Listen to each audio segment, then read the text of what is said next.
On this episode of the Hanford Insider, Rob goes deep into the history of Maccagno's bakery with the current owners of this historical building. We'll get a look at some of this week's community events, and I'll be back with your sports report. This is the Hanford Insider for Monday, February 2nd.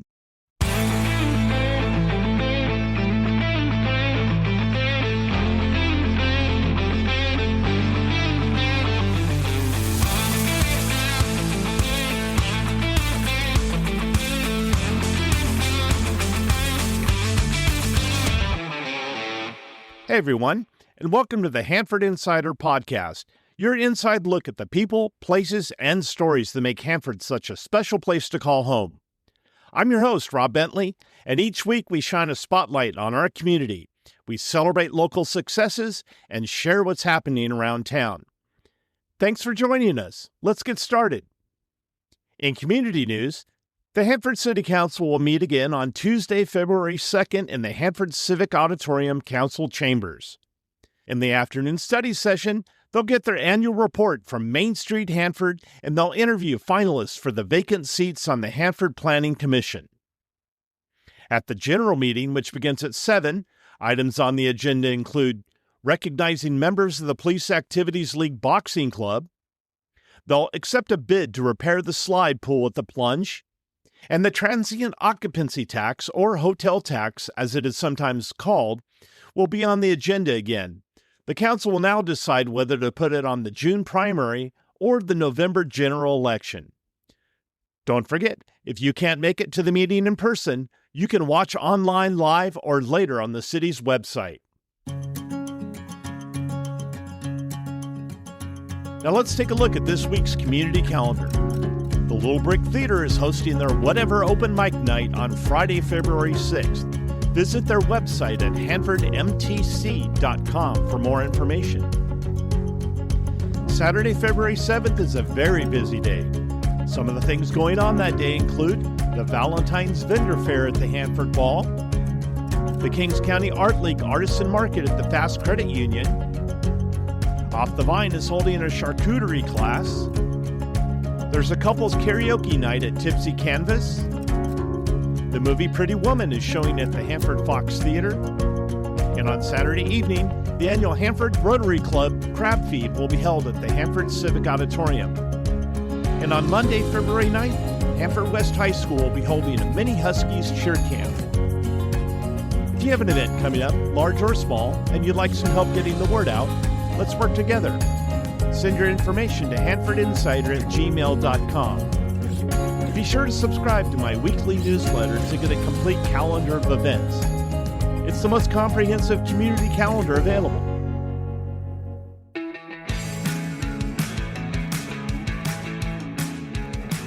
For much of history, bakeries were more than just a place to buy bread. They were lifelines for a community. Bread was a daily necessity, and before modern kitchens and grocery stores, most families depended on local bakers for their meals. During wars, depressions, or disasters, bakeries were critical to feeding populations. Government sometimes regulated bakeries closely because bread shortages could cause unrest. A town bakery often became a gathering place where neighbors caught up on news, shared stories, and built relationships. The smell of fresh bread drifting down Main Street was a sign of comfort, stability, and home. Bakeries also reflected a town's identity. Immigrant families brought treasured recipes with them, shaping local tastes and traditions that were passed down through generations. So when we talk about the importance of early bakeries, we're really talking about the heart of the community, feeding people, creating connections, and helping towns grow one loaf at a time. Today's feature story is as much about the history of bakeries in Hanford as much it is about the company honoring the past while moving into the future. During my research, I found that in the mid-1920s, Hanford had 6 bakeries: Hanford Bakery, Roller's Bakery, New French American Bakery, O'Brien's Bakery, City Bakery, and Quality Bakery. Over in Armona, Michael Maccagno, with the help of his 3 sons, John, Frank, and Louis, opened up the Armona Bakery on 14th Avenue. They had a reputation for quality baked breads and pastries. In 1933, Frank left to open up his own market on 14th Avenue. Michael later retired, leaving the bakery in the hands of his sons, John and Louis. In 1946, they purchased Quality Bakery in Hanford, and the two operations combined. Quality had been in several locations prior to the merger. A new brick building was constructed in 1949 at 329 West 7th Street. The building was built in an L shape and included a physical plant for the bakery in back and a storefront for its goods. The inside of the L was built for a finance company, which later became Finance and Thrift. In 1950, it was rebranded as Maccagno's Bakery. The plant grew from 200 loaves a day to over 4,500. It was a huge operation at that time, and that's why the building is so large. You can still see the loading dock doors on the Phillips side of the building. There isn't one single reason for the decline of the bakery, but a combination of economic, cultural, and technological shifts has made traditional neighborhood bakeries less common than they once were. The plant portion of the bakery was leased out to the bus companies, taxi cabs, and even a motorcycle shop over the years. John Maccagno retired in 1965, and Louis operated it until 1973, when he sold it to Geraldine and Lawrence Hines. Over the years, their menu grew to include a breakfast and lunch counter, and in later years included a gift shop that sold stuffed animals, cards, candy, and other gifts. The bakery was later owned and operated by Charlie and Sonia Castellani for 19 years. It was sold to Santiago Tavares in 2010. He had owned the La Nueva Bakery in South Hanford, and he moved his operations into the Maccagno's building. He promised to deliver the same quality, but that proved to be easier said than done, and the bakery closed its doors in 2013, ending an 89-year run for Maccagno's name. The building was still owned by a relative of the Hines family, and in 2014 she sold the building to Jeanette Sasser of Sasser Specialties, a rising small marketing business in Hanford. At the time, Jeanette's company had a shop in the old Kmart Center next to In-Shape City, but saw an opportunity to own her own building and resurrect a piece of Kings County history. To put this story together, I leaned on members of the You Might Be from Hanford, if you remember this, Facebook page, articles from the Hanford Morning Journal and the Hanford Sentinel. During my research, I also had the wonderful opportunity to speak with Louis Maccagno's granddaughter, Kim Bishop. She shared with me that the sought-after recipes of the popular treats such as rum cake are nowhere to be found. It's often imitated, but the exact recipe people are probably looking for isn't in print because it was truly made from scratch each time. She did say that she's heard that Max's Cookies in Visalia makes a great rum cake cookie that seems to taste like the favorite so many in Hanford remember. And it's so great to have with us now Jeanette Tackett, who was the person responsible for acquiring the historic Maccagno's building in downtown Hanford. And welcome to the show, Jeanette. Thank you. Great to be here. So, Jeanette, before we get to the actual history of the building, let's back it up just a little bit, because you and I have been friends for a long time.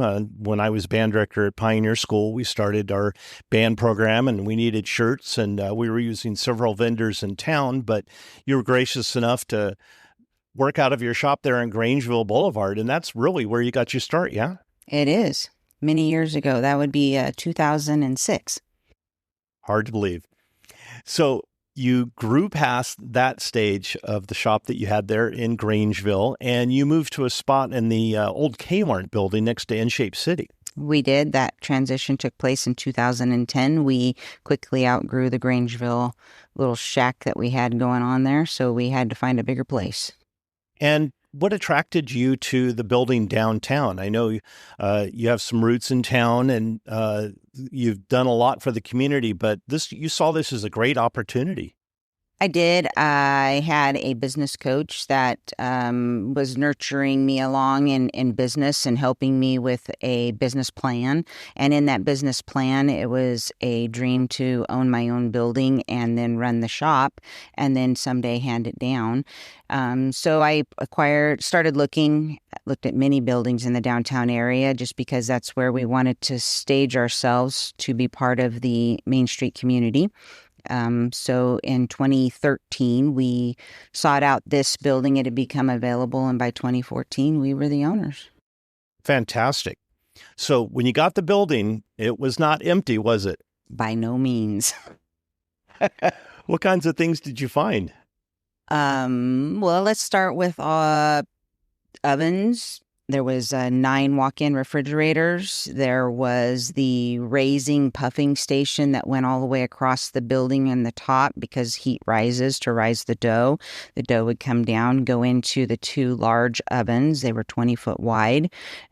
We had lots of bakery tables, so there was a lot of oil in the floor, in the wood floors, and we had to remove all of that. We had pots and racks and pigeons, both dead and alive. So that was not fun.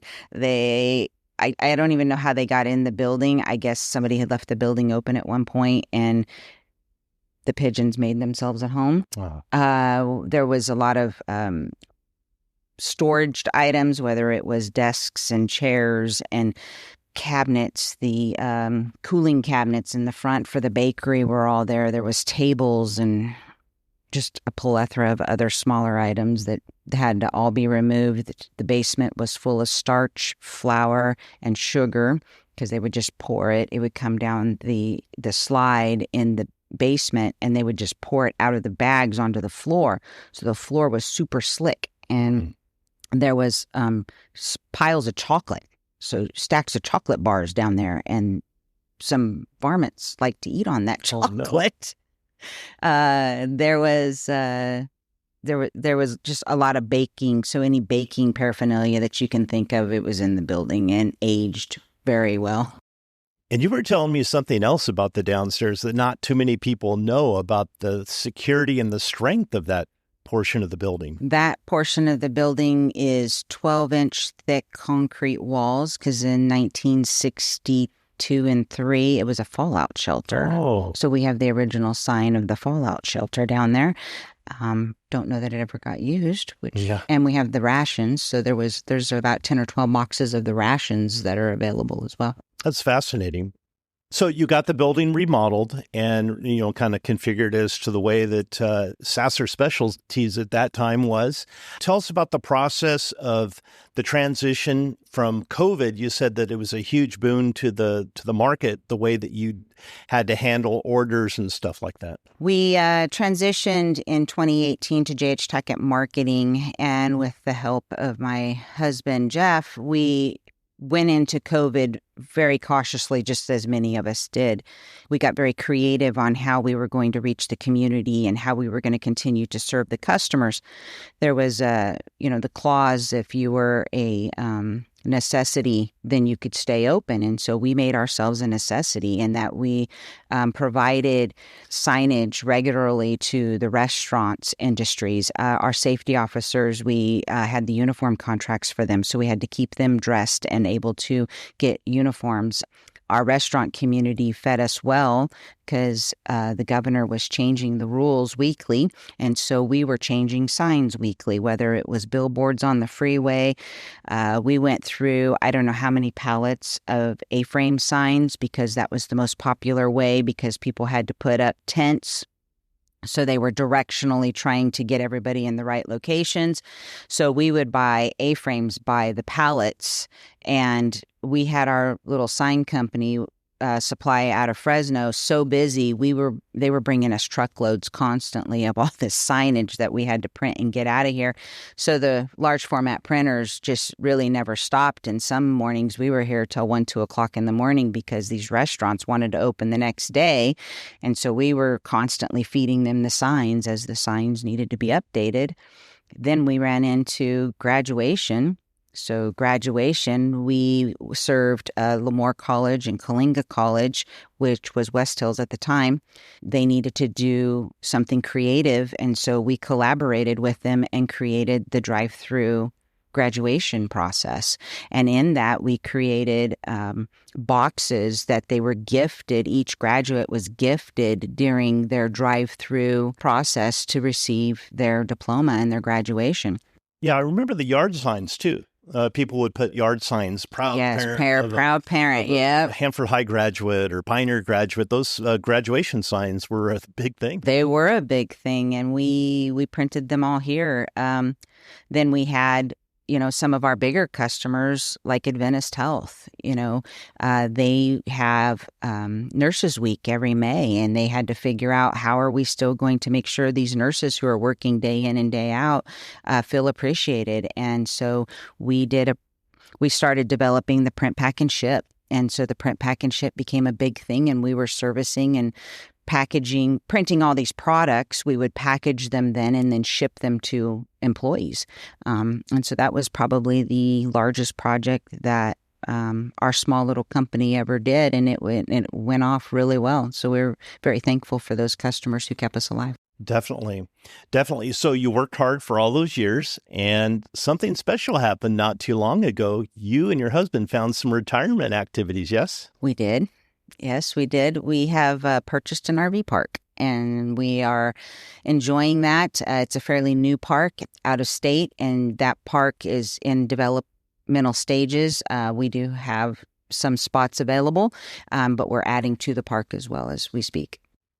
And I understand that in 2025, and I have to tell this story about how I found out about this. I'm announcing at the Hanford Christmas Parade, and I'm reading the script, and it says JH Tackett Marketing with new owner Amory Marple. And I knew that Amory had worked here, but now she's actually owner of the business. That is correct. We handpicked her, if you will. I sought after her after a lot of prayers of wanting to transition and wanting to retire and do something different from this industry. So I just began praying, and she came to me. And so I went to her. I knew of her, but I didn't know her. And so I presented to her, and she got a look on her face that was, why me? And so after about a year, she came back and revisited, and she's like, I'm ready. And so we started the dance together and trained her, and she worked alongside of me for almost 2 years, I think. And then we transitioned the business right over to her, and it's been kind of a seamless because the customers know her and she's part of the community. She has that same passion that Jeff and I did to serve and have that face of service and quality still going.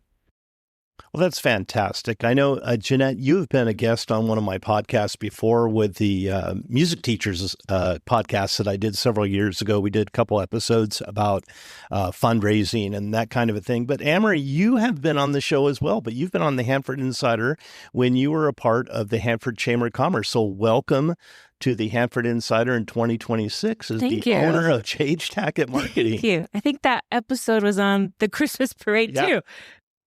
It's made me pretty popular. Yeah. So, Amory, tell us about your journey in Hanford and how this all came about and why you're so excited about this. My journey in Hanford. I'm born and raised here in Hanford. I did move away for college and just tried to expand my horizon, and I ended up coming back. My heart was just here, and I grew roots here with my family and marrying my husband, so we stayed local.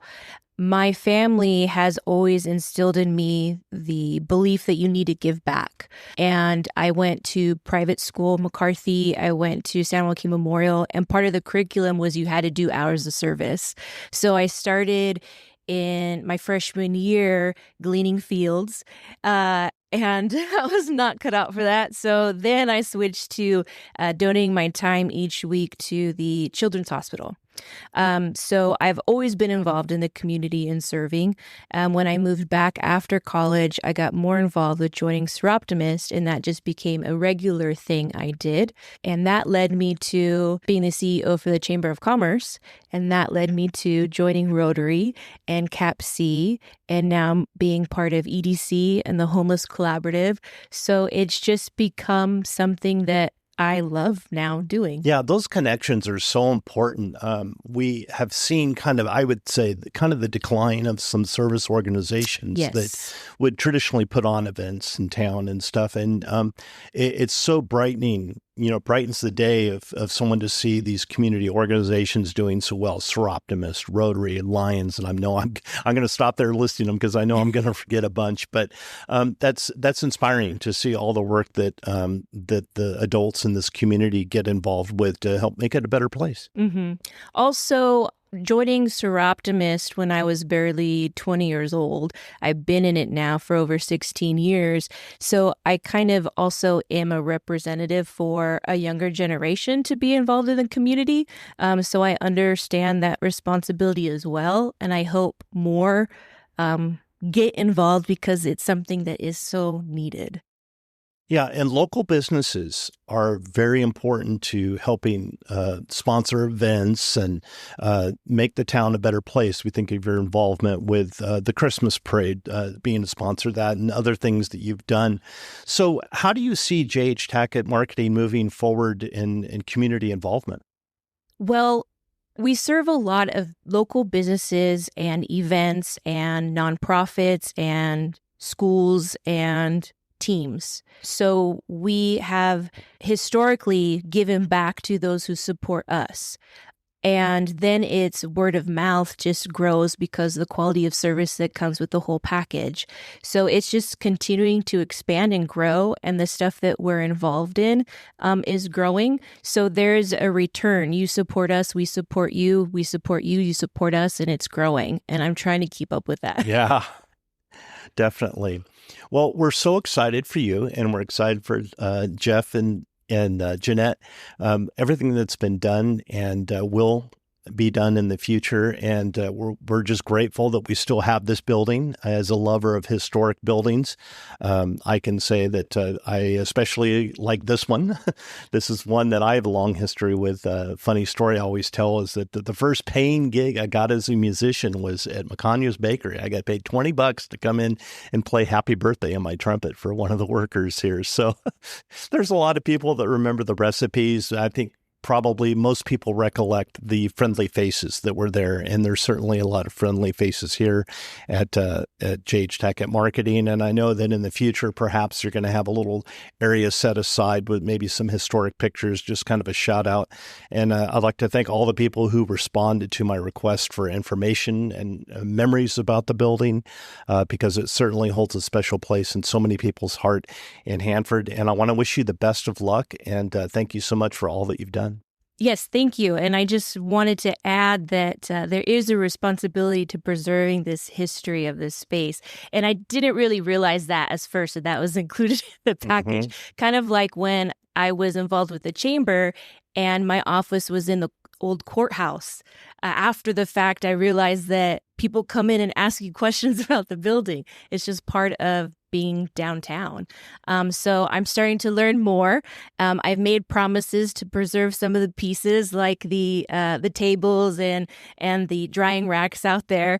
So I'm excited to add that piece with it too, because I'm sure many people will start to come in asking me about Maccagno's in this space as well. Yeah, people come and they will ask me because they know I'm very involved in local history, and they'll ask me about the history of some building, and they always say, "Oh, yeah, ask Michael Seamus or Rob Bentley or Bruce Bentley or one of these people that have spent so much time researching." And this is actually going to be, I'm working on the next stages of the historic Hanford walking tour, and the research that I've done on this building will be included in the next edition, which will probably come out sometime this summer. So thank you for doing that. And Jeanette, I'd like to thank you and wish you a well-deserved happy retirement.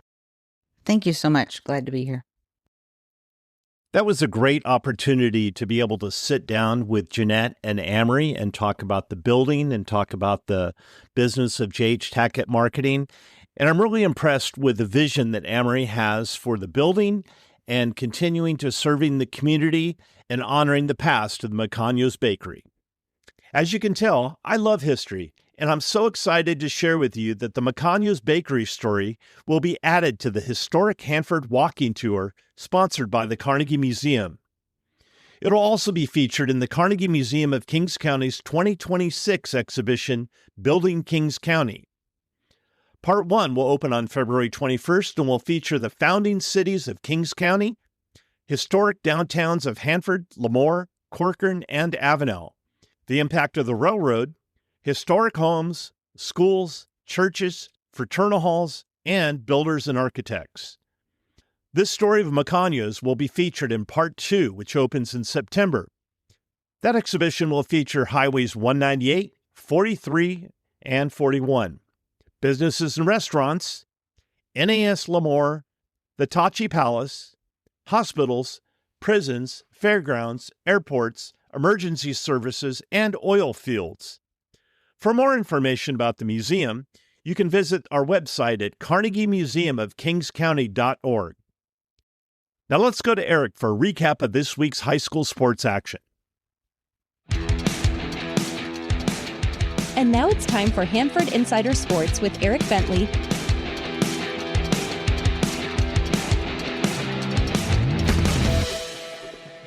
Less than 2 weeks remain in the regular season for winter sports, so let's check in on a few teams in some tight league races down the stretch.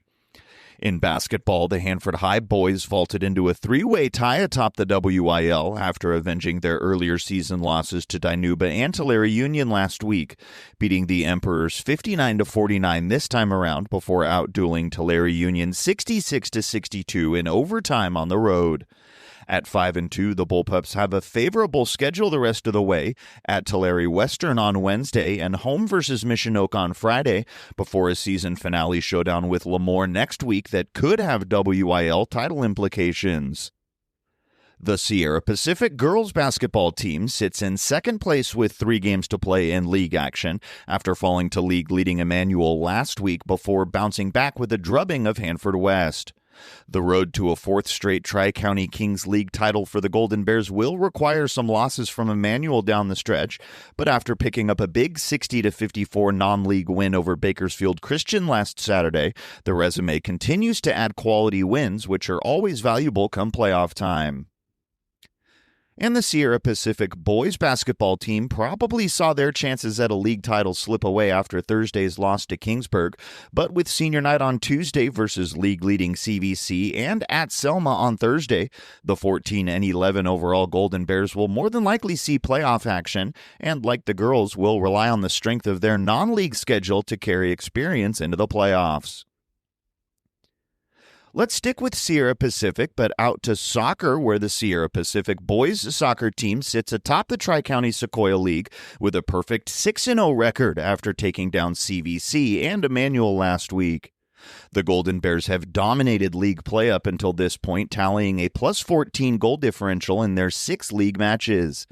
A win versus Kingsburg on Wednesday would clinch a 2nd straight league title for the Sierra Pacific boys. That game kicks off at 6 p.m. And it's a heated battle atop the WIL for the Hanford High girls soccer team, currently in second place with a 6-1 league record. The Bullpups have won 4 in a row. Their last loss, a 1-0 defeat to their opponent this week, league-leading Tulare Western.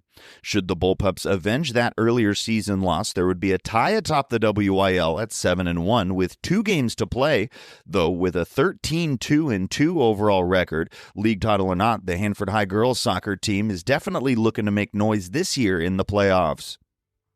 As always, if you have a score report or a team update from any level, please let us know by emailing hanfordinsider@gmail.com. I'm Eric Bentley, and this has been your Hanford Insider Sports Report. And that wraps things up for this week's show.